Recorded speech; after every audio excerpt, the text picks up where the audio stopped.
All right, so question 6 here combines everything that we've known about the order of operations and exponents. So here, when I look at this, I see parentheses, exponents, subtractions, multiplication, so much going on, right? But calm down, let's go ahead and make sure that we just go over our order of operations. First thing we want to do is look at parentheses or anything that's in grouping. So here, I see parentheses here, so I'm going to ignore anything that does not have parentheses. So just this. So when I look at this now, I see a subtraction sign, an exponent, and another exponent. What do I do next? Well, notice the parentheses are here, so I'm going to ignore this exponent. I'm just going to focus on what's inside the parentheses.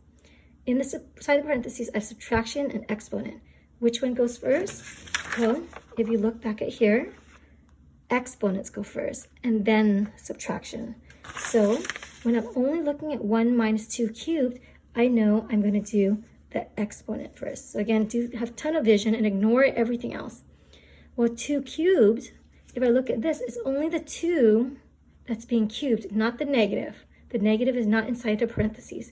So just the 2. So 2 cubed is 2 times 2 times 2. So 2 times 2 times 2 is 8.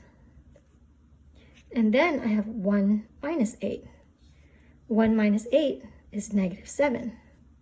Okay, so now I'm done with the parentheses. So this inside the parentheses is negative 7 squared minus 5 times 2.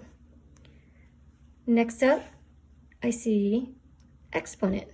So this exponent here, I'm going to ignore this, negative 7 squared. Well, what is the base? Again, whenever you have an exponent, you always want to ask, what is the base?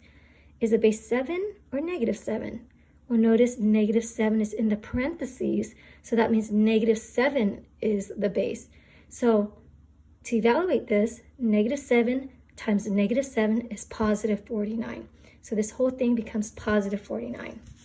So I have 49 minus 5 times 2. So notice I'm doing all this one bit at a time. Now, when I have subtraction and multiplication, what do I do first? Subtraction or multiplication? Looking at our PEMDAS, we do multiplication first. So 5 times 2 gives me 10. So now I have 49 minus 10, and therefore that gives me 39.